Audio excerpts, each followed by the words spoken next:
All right. Well, good afternoon from Toronto, Canada. I'm Carrie. And I'm Nicole. And we want to welcome you to the Resolve Pain Guru community. And we want to thank you for joining us today. So today, as promised, we're going to talk a little bit about back pain. And so we're going to get started. We're going to make this a very short lunch and learn for the Toronto folks. And then for anyone who's coming from my part of the world or anywhere else in the world, you might be just, just finishing breakfast. So your back is in pain.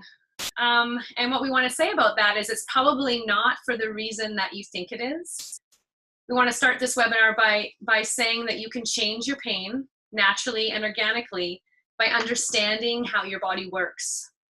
And really, the idea is that we want to help you see that you can change the behaviors of your body and your inherent nervous system, those behaviors that are really keeping you in pain.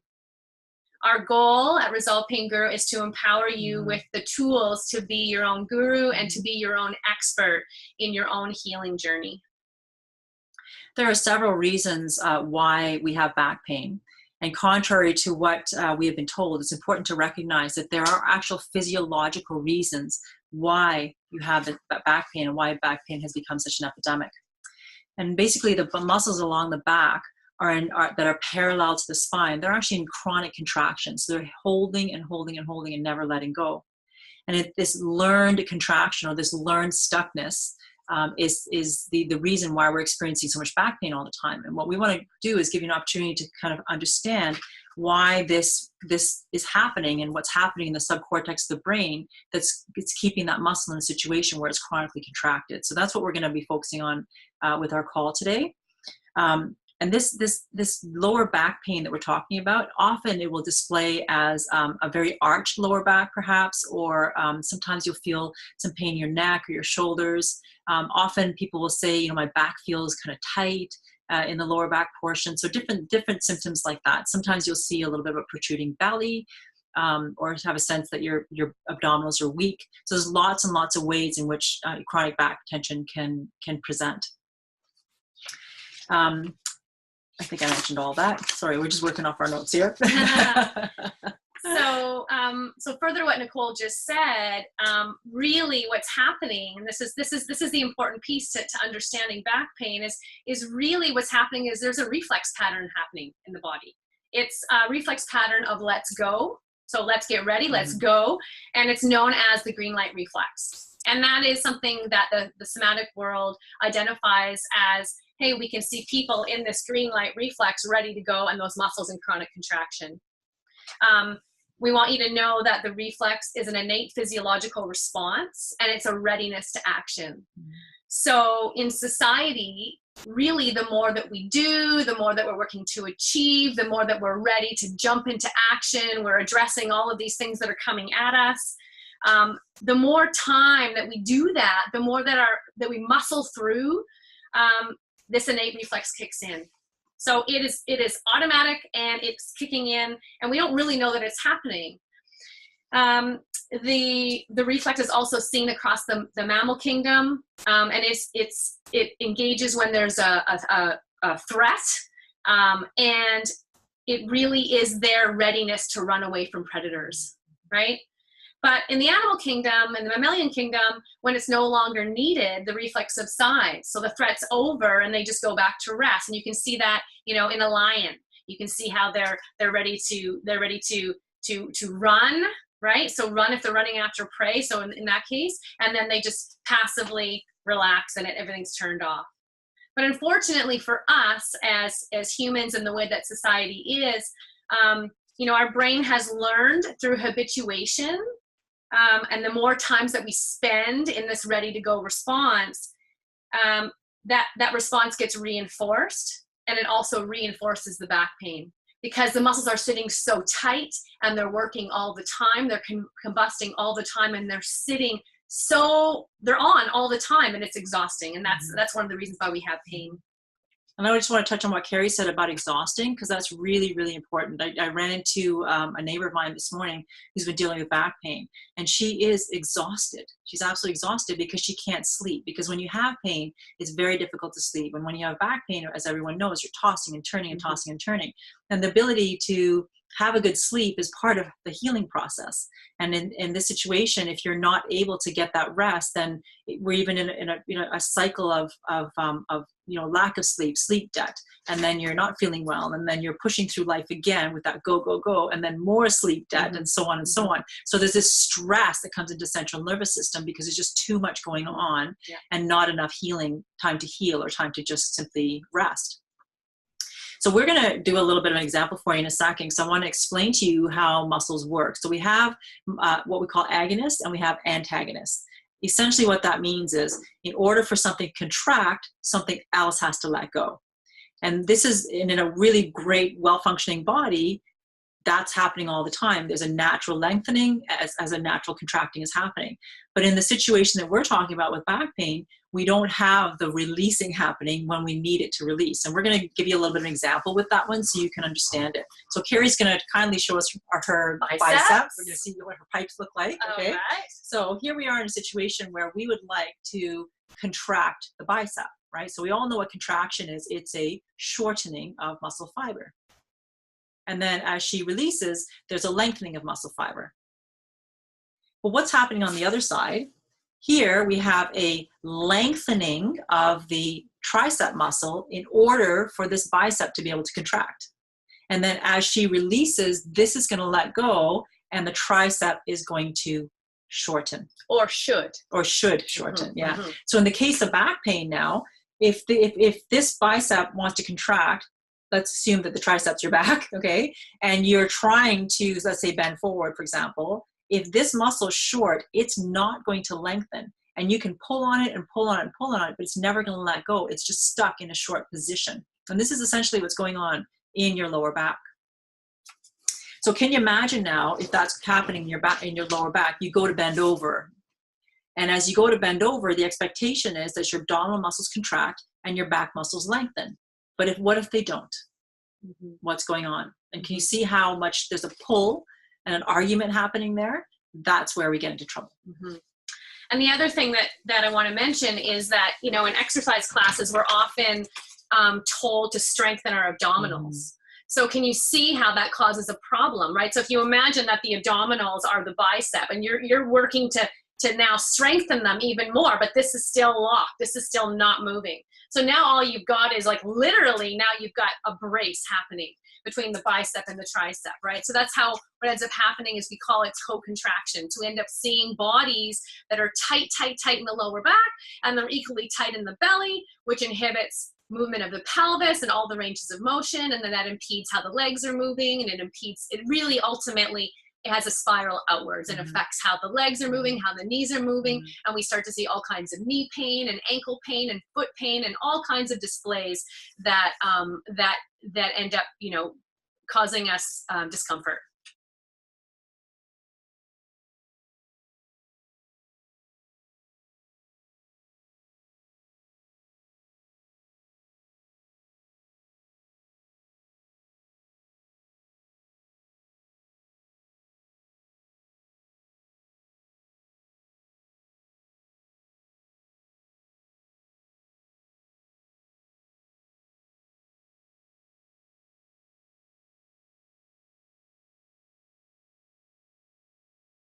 And remember that the brain is still telling those back muscles because of habituation, because the muscles have learned to stay short. It's actually not the muscles, it's the brain that's telling those muscles to stay short because of habituation. The signal's still coming back here and says, okay, let's stay nice and tight. And we go reach over and the brain's still telling those muscles to stay tight. And all of a sudden it's like, right? And so we have that very intense fall to the floor sometimes or feel like we can't move or immobilize, right? So that's really what's happening at the level of the body. And as you had mentioned earlier, a very, very, very commonly prescribed remedy for back pain is to strengthen the abdominals. We want to help you understand this is not the correct approach because it's incongruent with how the body works.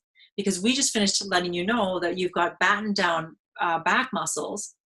And so if you go now and contract those abdominal muscles or work those abdominals thinking that you're supporting your very painful back, in fact, what you're doing is you're creating a double lockdown situation. And it creates so much trouble in your bodies. It's absolutely incredible to see. I mean, I'm working on a case right now, which is just absolutely phenomenal. And what we've realized was, because that we had the battening down, not only in the back, but also in the front of the body, the big psoas muscles and hip flexors took over stabilizing this individual. Yeah. So their core system wasn't working anymore. And the result was terrible, terrible, terrible pain. And we're getting around that now, and he's starting to feel a lot better. But wow, you know, it's incredible to think how when we don't live in the flow, so in other words, we're incongruent with the way our bodies work, we get into trouble. So we want to really begin to help to teach you that, you know, when you have these chronically contracted back muscles, let's get down to the root of why those back muscles actually have a problem. And the root of that is in the brain, because if pain is chronic, and I'm not sure if we mentioned this at the beginning, chronic pain means that you've got pain that's not getting any better. So it's been around for a while and it's not changing at all. In a situation like that, we need to go into the brain now and say, okay, brain, what message have you got that's stuck in there that's keeping those muscles really short? Let's go into the brain and change the messaging. So we don't actually, we're really trying to engage the brain to change the story, because those neurons that are in your back that are so contracted, the reason the back's staying really contracted is because the way our muscles work is we have glycogen, and glycogen is used for combustion. So when we combust, meaning we contract a muscle, that's combustion. And the byproduct of that is lactic acid. And we are all familiar with lactic acid because you go to the gym, you work out, and gosh, you're sore after. That's lactic acid. But blood flushes that through, a day or two, you're great. But in a situation with chronic back pain, you have that contraction that never lets go. So then lactic acid builds up within the muscle fibers, and the neurons in those muscles shut down because they can't function within that acidic environment. And so now the neurons are no longer communicating with the brain. That's why we have to get the brain involved to reconnect the brain to the muscle. And so that part of our method is called neuromuscular communication or neuromuscular re-education. It's a key piece of getting out of pain. And we're going to tell you a little bit more about that on our upcoming course that we're about to launch. I guess that, you know, the question I want to pose to all of you who are listening is, so do you want to be battened down? You know, do you want to be braced in your entire trunk? Is that how you want to move? Or does it make more sense to free up those muscles, to have them all intelligently relating to each other? You know, have the muscles contracting and releasing and lengthening and shortening when they need to as a system, and then have movement that's naturally arising, that's easy and fluid. Because that's for most of us, that's how we move when we were young, right? And as we're getting older, and as our body has learned to habituate in certain muscle groups and certain movement patterns and reflex patterns in the body, we become stuck. We're in tension, we're in pain. And then there's this myth that we're actually aging. You know, this idea that we should be in more pain as we get older. And we're here to say, no, that's not true. We have tools, we have ways of working with our innate physiology and with our brain to correct those patterns. And for us, what we'd like to say to you is, you know, we say this to our clients, please stop doing abdominals. Don't do crunches anymore. Because can you understand now with that analogy of the tricep and bicep, if you're trying to crunch forward to contract your abdominals to strengthen them, you're actually pulling on these chronically tight back muscles and making the situation much, much worse. So really what we want to do is we want to bring ease and fluidity into the system. And I love this analogy. I have a great teacher of mine who a movement teacher that I love her work, and I attend her classes actually. And she always says, you know, let the muscles react, let the muscles react. And it makes so much sense, because when you think about it, if I go to a spin class or something like that, the first thing I'm going to hear is brace your abdominals. And the question becomes, well, why? How does that make any sense? Because if I'm going to go pick something up or ride a bike or do whatever kind of activity, if I'm at home in my own world, I don't brace my abdominals first. I just go do what I got to do and let my body react. So my muscles kick in when needed, because our stability system kicks in within a millisecond of the thought of movement. At the thought of movement, it's already there. So we don't need to batten it down and brace it and lock it down and make it shorter and tighter. What we need to do is let everything just be soft. And look at a baby, right? Look how anybody ever held, baby stands up on his little feet and he's got his thumbs wrapped or hands wrapped on your thumbs and they stand, and we're amazed at how strong they are. And they're just little. They haven't even learned to sit up yet. It's because they have this beautiful, functional, strong, soft core. And that's what core stability is. It's soft, it's pliable, it flows, it creates ease in the body. So when we have good core function in the body, there isn't pain. You wouldn't have back pain. It just wouldn't work that way. Yeah. So I mean, our goal is to get that message out to the world. Our goal is to change the way that movement is being taught. And I mean, most importantly, we want to start with our clients. We want to start with you, those of you who have joined the community and are following what we're doing, and are really open to thinking about things in a new way, to objectively saying, hey, has what I've been doing been working for me? And if it's not, if you've been struggling for years and your pain is not changing, then hey, what's to lose to try something new? Yeah. And what we often, what we believe in is this: if we see a client and that client has pain, then generally speaking, we'll have a session with them and they will see a shift or a change in their pain. And once we see that shift or that change is available to them, then we know that we can help them to get out of pain. And the second thing is, when you are seeking any kind of help for your pain, you should feel different after the first appointment. You should start to improve after the first week. And within 5 to 6 weeks, you should see a 50 to 90% reduction in your pain, or the methodology that you're choosing to get out of pain is not working. Yeah. So we're really excited to share with you a simple exercise that we're going to be posting to our YouTube channel as soon as we complete this webinar. It's a practice that you're going to explore at home, and we recommend that you practice it daily, and it's called Arch and Flatten. And the practice involves a technique. It involves a technique of appendiculation. So appendiculation is a technique that we adopt to do this re-education, this relearning. So different from stretching entirely, and it's absolutely amazing. So it has 3 simple steps. So the first is a conscious contraction of a muscle. The second step is a conscious, slow lengthening of the muscle. And then the third is conscious rest. So I want you to do this with me at home as you're listening. I want you to take your hand and I want you to think about this. Consciously contract your fist. So really feel that you're gripping those fingers together. You can feel those muscles engaging to do that action. I want you to stay aware. I want you to stay present to your fist. And I want you to very slowly and consciously begin to release, lengthening those muscles. Just take your time to really stay connected and feel that range of motion. Feel what's happening to the muscles as you lengthen. And when you get to the end, when you're done, when you're complete lengthening, then I want you to consciously rest. I want you to stay present and sense and feel what you notice. Those are the 3 steps of appendiculation. So really, really that simple, and we apply that to different parts of the body. So we're really excited today because we've been working for quite a long time now to create videos with these exercises in them, and we're releasing our very, very, very first one today. So we're really, really excited about that. We're super excited to share it with you guys, and we'd love to hear some feedback from you, because we want to know, we'd love you to go home and do the exercise every single day, moving slowly with the 3 steps of the appendiculation. And it's well laid out in the video itself, so that you'll be able to follow along. We actually have little pointers to kind of help you figure out what's happening where in the body. And then when you've done that for a little while, we'd love to hear from you. How are you feeling? How is your pain changing? What are you noticing about your body? Do you have any questions about the exercise that we could help you out with to make it more effective? So please, please, please stay in touch with us. We're on Facebook. We're on Instagram. We're on Twitter.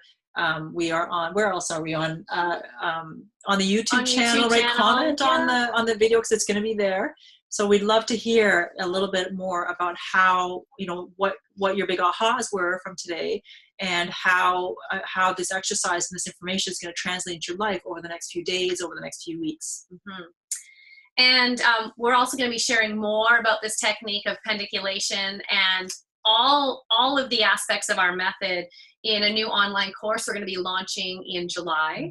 It's called the Result Pain Guru Method 101 course, and it'll have a combination of some videos of us doing some instruction. You'll have some audios to download and practice. You'll have some contemplation practices and to be able to do some observations. So the idea is it'll be very, very well rounded to nurture you through your journey to resolving whatever pain is going on for you and whatever dysfunction is going on for you. So we're very excited to launch that, and that's been in the works for quite a while. For quite a while. And then what we're suggesting is you do that course first before you do any of the videos that are also going to be released on the website, because that course will teach you so much that when you get to doing the videos, you'll get so much more value out of them and get so much more help for your pain. Mm-hmm. So I think that's about it. I don't think there's anything else that we wanted to mention to you. So remember to join our community, resolvepainguru.com. You go onto the website and put your name in there so you can stay on our newsletter, because we're just going to keep you up to date on all the things that are going on, and stay in touch with us. Let us know how you're feeling. And visit our Learn page. So we have a ton of free resources available on the Learn page of our website. So please explore those. They're there for your benefit. They're there for your use, your exploration. And when questions arise, we're here for you. Yeah. So thanks so much. Thank you so much. Have a wonderful day. Have a wonderful day. Bye-bye. Bye.